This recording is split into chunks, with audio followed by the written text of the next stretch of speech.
नमस्कार जय Jagannath devotional cyclone Odia channel को आपण मानक स्वागत।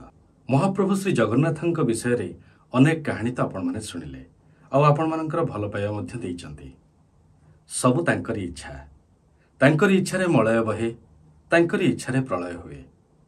तेणु तांकरी इच्छा तांकरी लीला को सम्मान जणै मु मोर कर्तव्य करि चलिछि। बाकी आपण मानक भल पाइबा एमती मिलु थाउ, कहानी परे कहानी सुनै चली बोली मु आपण मानक कथा दउछि। ताहले एबे आसंतु सुनिबा गोटे सुंदर कहानी कांची अभियान, जहाको कहि सुनैबे पद्मावती द्विवेदी। कांची अभियान स्वर्णाक्षर रे लिपिबद्ध उत्कलर इतिहास को रोमंथन कला बेले एपरी अनेक कहानीर संभार मिले, जहाँकि एहार आराध्य देवता प्रभु जगन्नाथंक सह ओतप्रोत भावरे जड़ित। भगवान जगन्नाथंक महिमा एपरी चिरंतन और शाश्वत जे ताहा प्रत्यक्ष स्वरूप रूपे दंडायमान। सेही जीवंत कालिया ठाकुर जेतेबेले भी निज भक्तर आतुर डाकरा शुणे सजीव रूपरे मानवीय अवयव धारण करी ताहार उद्धार पाई पहुंची जाए। बोधुए एहीपरि लीला समग्र विश्वरे अन्य कौनसी भी देवतांक पाई विरल। कलिंग राज्य रे बहु वर्ष धरी गजपति राजा मानकर शासन रही आसीथिला। महान गजपति दायद माने निज माटी मार सीमा को उत्तर रे गंगा ठारू दक्षिण रे कृष्णा नदी पर्यंत विस्तृत करिबारे सफल होई परिथिले। निज बाहुबल और पराक्रम व्यतीत गजपति माने निज राज्यर जस गौरव तथा सुख समृद्धि लगी निज इष्ट देवता भगवान श्री जगन्नाथंकु समस्त श्रेय देउथिले। सेमाने मानुथिले जे कलिंग राज्यर सिरिमंडित इतिहास तथा भूगोल लगी विष्णुंकर एही अनन्य रूपर कृपा सर्वोत्कृष्ट वरदान थिला। एथिलागि गजपति राजा माने निजको प्रथमे श्री जगन्नाथंकर सेवक एवं परे राजा भावरे संबोधित करुथिले। आम आजिर कहानी एहीपरि जणे विष्णुभक्त राजांक उपरे ही पर्यवेसित, जहांक पक्षरे युद्ध लड़िबा लागि स्वयं श्री जगन्नाथ एवं भगवान बलभद्र निजे उपस्थित होइथिले। विजयनगर साम्राज्यर राजा नरसिंह देवरायଙ୍କ कन्या पद्मावतींकर सुंदरतार चर्चा समग्र भारतवर्षरे हेउथिला। असाधारण सौंदर्यर अधिकारिणी होइथिबारु पद्मावतींकर अन्य एक नाम रूपम्बिका मध्य थिला। एही नैसर्गिक रूपमतींकर प्रसिद्धि जेतेबेले कलिंगर राज दरबार पहुंचिला, सेठाकार प्रबल प्रतापी गजपति राजा पुरुषोत्तम देव पद्मावतींक पाणी ग्रहण करिबाकु मन बळाइले। सुतराम से निज दूत हातरे राजा नरसिंह देवंक पाखकु किछि उपहार पठाई तांक कन्यांक हाथ मागिनेले। जदियो राजा नरसिंह देव कलिंग राज्यर ऐश्वर्य गारिमा तथा पुरुषोत्तम देवंक पराक्रम विषय बहुत किछि सुनिथिले, तेबे निज कन्यार विवाह तांक सह कराइबा पूर्वरु से भलरे सबकिछि परखि नेबाकु इच्छा कले। अतएव से निजर मंत्री और अन्य किछि पारिषदंकु डाकी सेमानंकु कलिंग राज्य जाई राजा पुरुषोत्तम देवंक विषय सबकिछि जानिबाकु आदेश देले। नरसिंह देवंक मंत्रिमंडल आषाढ़ शुक्ल द्वितीया दिन महाप्रभुंक पवित्र रथयात्रा तिथि रे पुरी रे पदार्पण कले। पुरुषोत्तम देवंक राजकर्मचारी विजयनगर आसीथिबा अतिथि मानकर यथोचित आदर सम्मान करी सेमानंकु रथयात्रार दर्शन कराइबाकु नेइगले। बड़ दांडरे पहुंची सेमाने पुरुषोत्तम देवंकु सुना खड़िकारे रथ मानकर छेरा पहरा करुथिबार देखिले। एही दृश्य देखि सेमानंक आश्चर्यर सीमा रहिला नाही एवं सेमाने जणे राजा किपरि झाड़ू मारिबा परि घृण्य कार्य करिपारुछि से संबंधरे गजपतिंक मंत्री मानंकु प्रश्न कले। मंत्री माने अतिथि मानंक उत्कंठार अवसान घटाई एहा स्पष्ट करिदेले जे राजा हेउछन्ति महाप्रभुंक आद्य सेवक एवं से प्रतिवर्ष रथरे छेरा पहरा करिबाकु निज सौभाग्य मने करन्ति।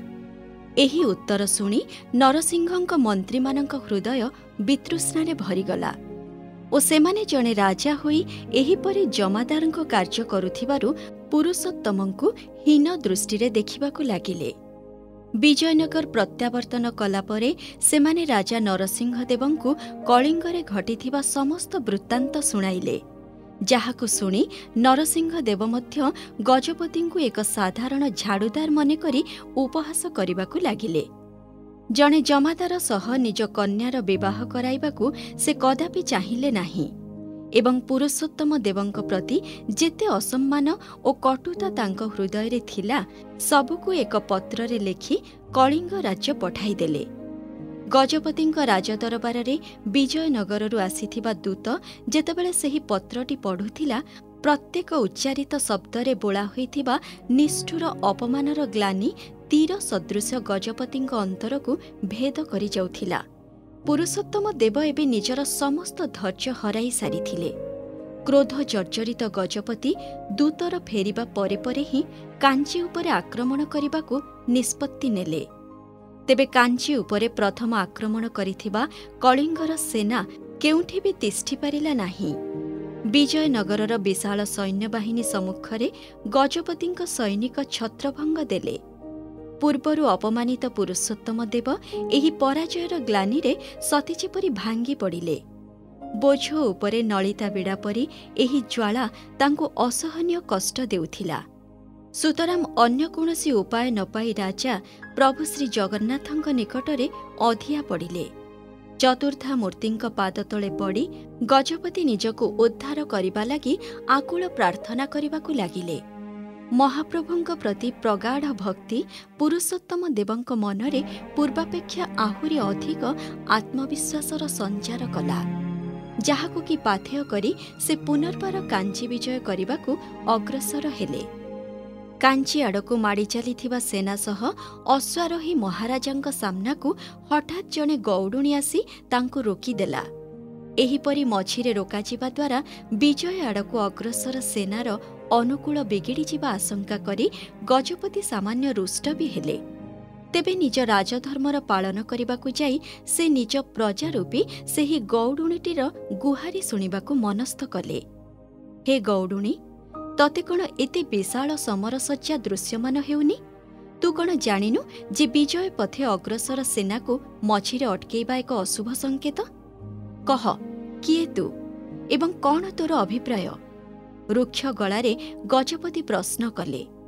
କ୍ଷମା ମହାରାଜ, କ୍ଷମା। ମୋ ନାଁ ମାଣିକ। ମଣିମାଙ୍କୁ ଅଟକାଇବାର ଧୃଷ୍ଟତା କରିବାର ସତ୍ସାହସ ମୋର ନାହିଁ। ମୁଁ ତ କେବଳ ମୋର ବକେୟା ଧନ ପାଇବା ଉଦ୍ଦେଶ୍ୟ ନେଇ ଛାମୁଙ୍କ ଶରଣକୁ ଆସିଛି। ଗୌଡ଼ୁଣୀଟି ନିଜ ପ୍ରାର୍ଥନା ରାଜାଙ୍କୁ ଜଣାଇଲା। ବକେୟା? କେଉଁ ବକେୟା? ବିସ୍ମିତ ରାଜା ପୁନଃ ପ୍ରଶ୍ନ କରନ୍ତି। ମଣିମା, ଦୁଇଟି କଳା ଓ ଧଳା ଘୋଡ଼ାରେ ଆପଣଙ୍କ ଦୁଇଜଣ ସୈନିକ କିଛି ସମୟ ଆଗରୁ ଏହି ରାସ୍ତା ଦେଇ ଗଲେ। ଏଠାରେ ସେମାନେ ମୋଠାରୁ ଦହି ପାନ କଲେ, କିନ୍ତୁ ଧନ ନଥିବା କହି ମୂଲ୍ୟ ଦେଲେ ନାହିଁ। ତାହା ବଦଳରେ ସେମାନେ ମୋତେ ଗୋଟିଏ ମୁଦି ପ୍ରଦାନ କଲେ ଏବଂ ତାହାକୁ ଦେଖାଇ ଆପଣଙ୍କଠାରୁ ବକେୟା ମୂଲ୍ୟ ନେଇଯିବାକୁ କହିଗଲେ। ଗଜପତି ଯେତେବେଳେ ମୁଦ୍ରିକାଟି ଦେଖିଲେ, ତାଙ୍କ ବିସ୍ମୟର କୌଣସି ସୀମା ରହିଲା ନାହିଁ। ମାଣିକ ଧରିଥିବା ସେହି ମୁଦିଟି ଆଉ କାହାରି ନୁହେଁ, ବରଂ ସ୍ୱୟଂ ଭଗବାନ ଶ୍ରୀ ଜଗନ୍ନାଥଙ୍କର ଥିଲା। ଏହା ଦେଖି ଭକ୍ତିରେ ଗଦ୍ଗଦ୍ ହୋଇପଡ଼ୁଥିବା ରାଜାଙ୍କ ଆଖିରୁ ଶ୍ରାବଣର ଅବିରତ ଧାରା ପରି ଲୋତକ ଝରିବାକୁ ଲାଗିଲା। କି ଭାଗ୍ୟଲ ତୋର ମାଣିକ! କେଉଁ ଜନ୍ମରେ କେଉଁ ପୁଣ୍ୟ କରିଥିଲୁ କେଜାଣି? ତତେ ଆଜି ତାହାଙ୍କ ସାକ୍ଷାତ ଦର୍ଶନ ମିଳିଲା, ଯାହାଙ୍କ ଦିବ୍ୟ ସ୍ୱରୂପ ଦେଖିବା ଦେବତାଙ୍କ ପାଇଁ ମଧ୍ୟ ବିରଳ। ହଁ ଲୋ ମାଣିକ ଗୌଡ଼ୁଣୀ, ଯାହାକୁ ତୁ ଦହି ପିଆଇଲୁ ସେମାନେ ସ୍ୱୟଂ ପ୍ରଭୁ ଶ୍ରୀ ଜଗନ୍ନାଥ ଏବଂ ବଳଭଦ୍ର ଥିଲେ। ଧନ୍ୟ ଲୋ ତୁ ମାଣିକ, ଧନ୍ୟ। ରାଜାଙ୍କଠୁ ଏହା ଶୁଣି ମାଣିକକୁ ନିଜ କାନ ଉପରେ ବିଶ୍ୱାସ ହେଉନଥାଏ ଏବଂ ତାହାର ଅନ୍ତର ଜଗନ୍ନାଥଙ୍କ ଭକ୍ତିରେ ଉବୁଟୁବୁ ହେବାକୁ ଲାଗେ। ସୁତରାଂ ମାଣିକ ମଧ୍ୟ ନିଜ ଆନନ୍ଦାଶ୍ରୁ ସମ୍ବରଣ କରିପାରେ ନାହିଁ। ପୁରୁଷୋତ୍ତମ ଦେବଙ୍କୁ ଏବେ କୌଣସି ସନ୍ଦେହ ନଥାଏ ଯେ ଏହି ଯୁଦ୍ଧରେ ସ୍ୱୟଂ ଭଗବାନ ତାଙ୍କ ସାଥିରେ ଅଛନ୍ତି। ମାଣିକ ସହ ତାଙ୍କର ଦେଖା ସେହି ମହାପ୍ରଭୁଙ୍କର ଏକ ଶୁଭ ସଙ୍କେତ ମାତ୍ର। ଅତଏବ ଗଜପତି ଅତ୍ୟନ୍ତ ପ୍ରସନ୍ନ ହୋଇ ମାଣିକକୁ ଗୋଟିଏ ସମ୍ପୂର୍ଣ୍ଣ ଗ୍ରାମ ଦାନ କରନ୍ତି, ଯାହାର ନାମ ବି ମାଣିକର ନାମାନୁସାରେ ମାଣିକପାଟଣା ରଖାଯାଏ।